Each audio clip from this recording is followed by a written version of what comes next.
Hey, everybody. Good afternoon and welcome in. Ivan here. Hope you are having a great day. I'm going to jump off camera just a second, pop the lights on so we get a little better lighting in here.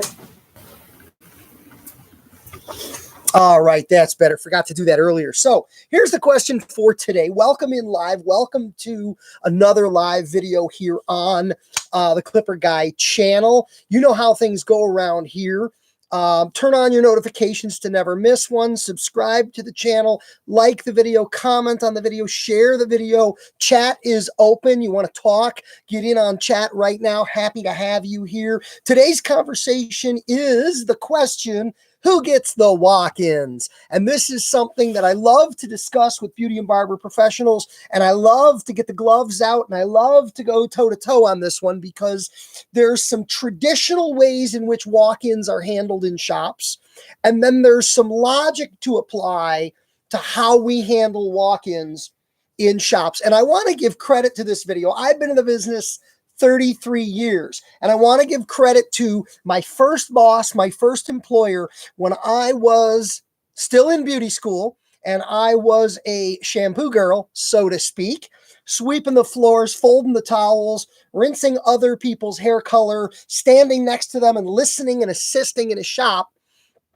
Back in the day, this was a conversation we had because I wasn't out of school yet. I wasn't on the floor training. I was just doing the Tuesday night model nights and hoping to get to the end of school and hoping that maybe I'd get a job and a chair in this shop and be able to work there and everything. So the question is, little drum roll there, who gets the walk-ins? Now, traditionally in the beauty and barber industry, walk-ins have been handled two ways. Number one, you give the walk-ins to the rookies. You give the walk-ins to the newbies. Big C checking in. Hello there, my friend.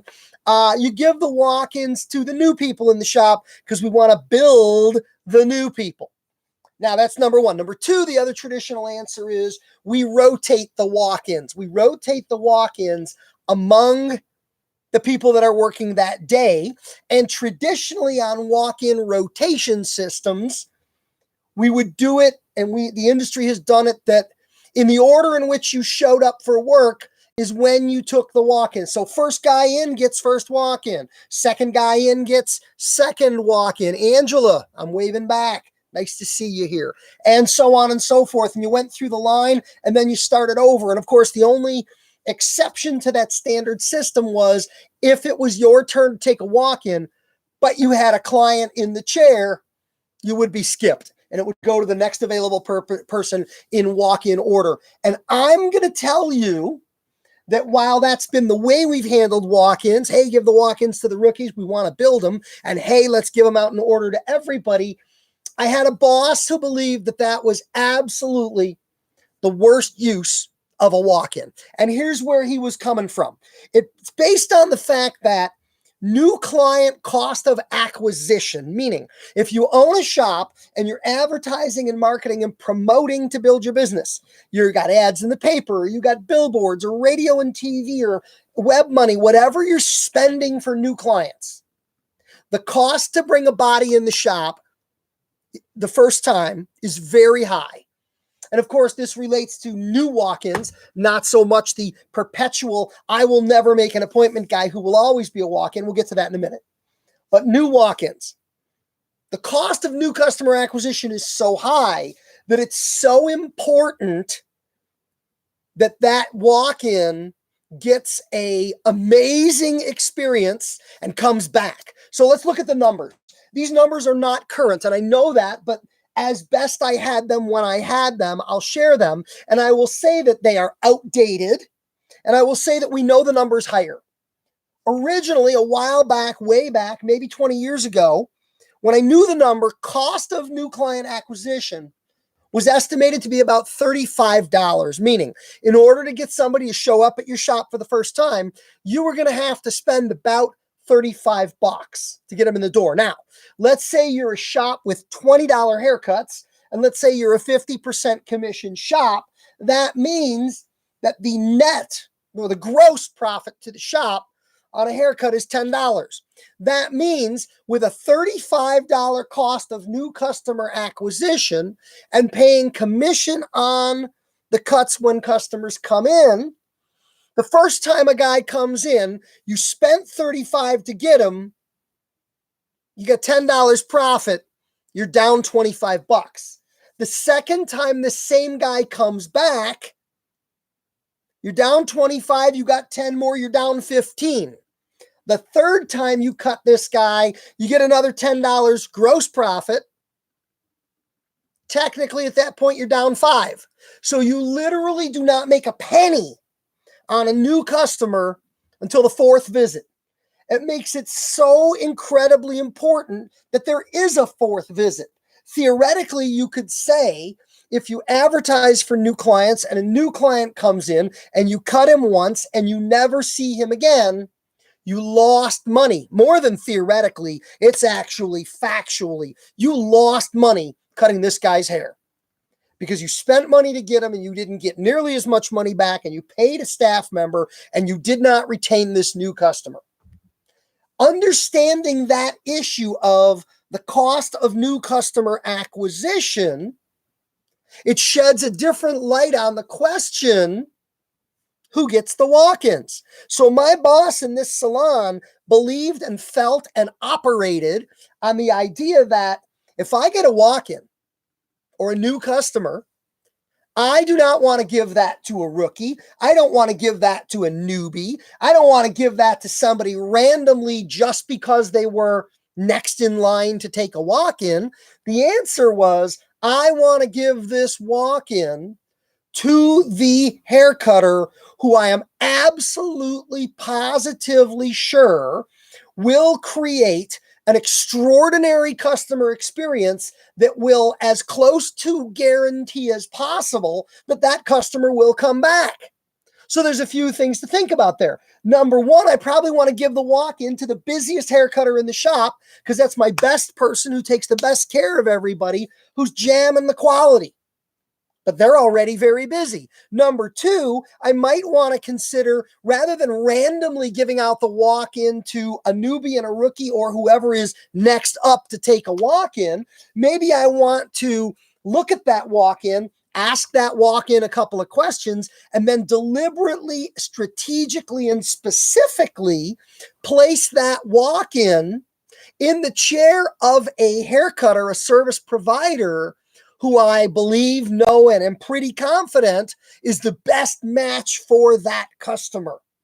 And it could be anything from hair length, hair type, desired style, gender, any other demographic parameter that you could measure could be used as a very valid decision-making point when deciding who to put that walk-in with. Jason says, book was delivered today. I'll get you to sign my next purchase. Thank you very much. Buddy, you're very welcome. Yeah, that book got out of my house, got out of my warehouse, got in my envelope before your request for signature.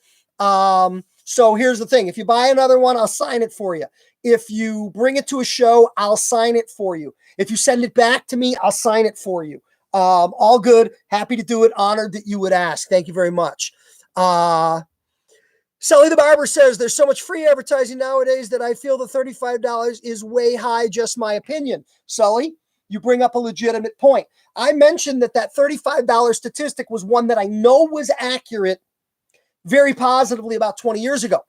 Now, you make the point, and I think it's true. There are advertising mediums and mechanisms, social media is a perfect example of this, that are, quote, free. However, they're not free. Social media takes time, and time is money.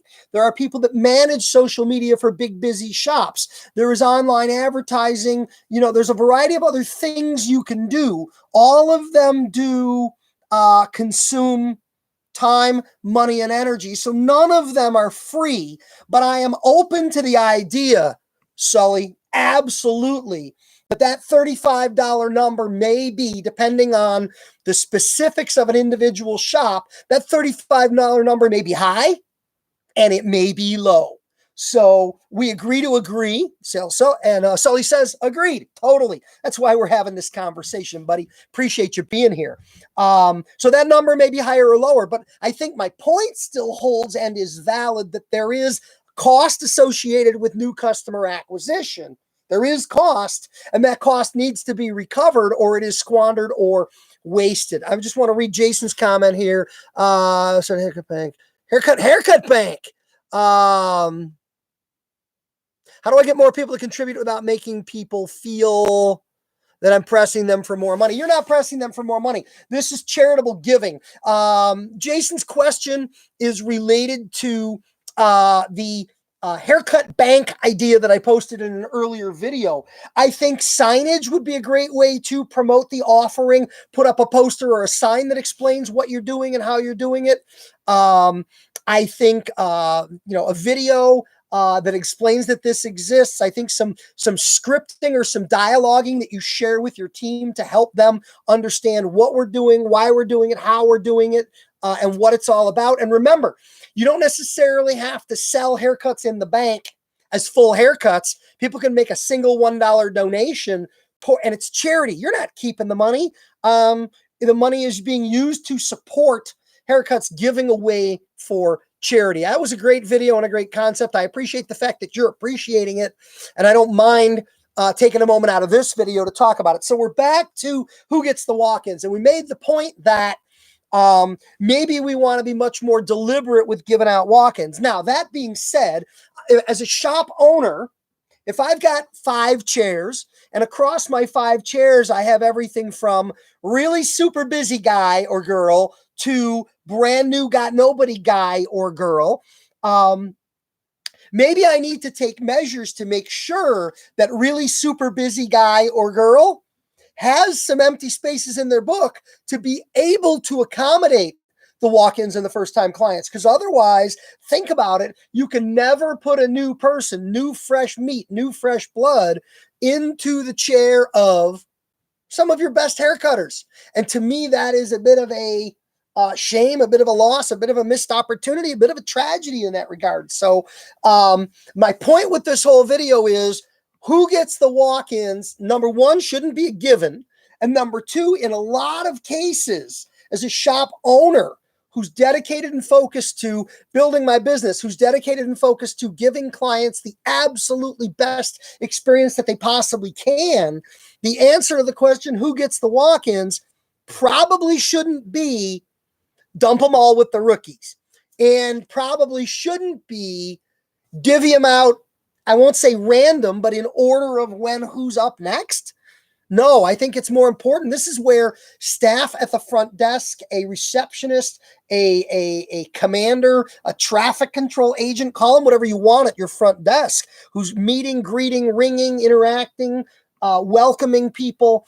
This person could be charged with the very, very big responsibility of seeing to it that the walk-ins land in the chairs that have the greatest combination of elements of opportunity long-term to make the most of, to retain, to satisfy, to thrill, to delight, to retain those precious new customers coming in the form of walk-ins, new clients, especially those responding to paid advertising, which, as we discussed, can be a substantial outlay, and one for which we want to ensure we're getting substantial return. I welcome comments on this. I welcome your contributions. I hope this can be valuable conversation for you in your shop. Might stir it up a little bit with some folks, but hey, isn't that what we want to do from time to time to keep everybody thinking and to keep everybody growing? Patreon.com/Ivan Zoot. That's my Patreon page. Would love to have you there. That's where we share the best of everything I have going on. Don't forget, like the video, share the video, comment on the video, turn on your notifications. See me again here and have a great day. That's the rule. Over and out. Bye-bye.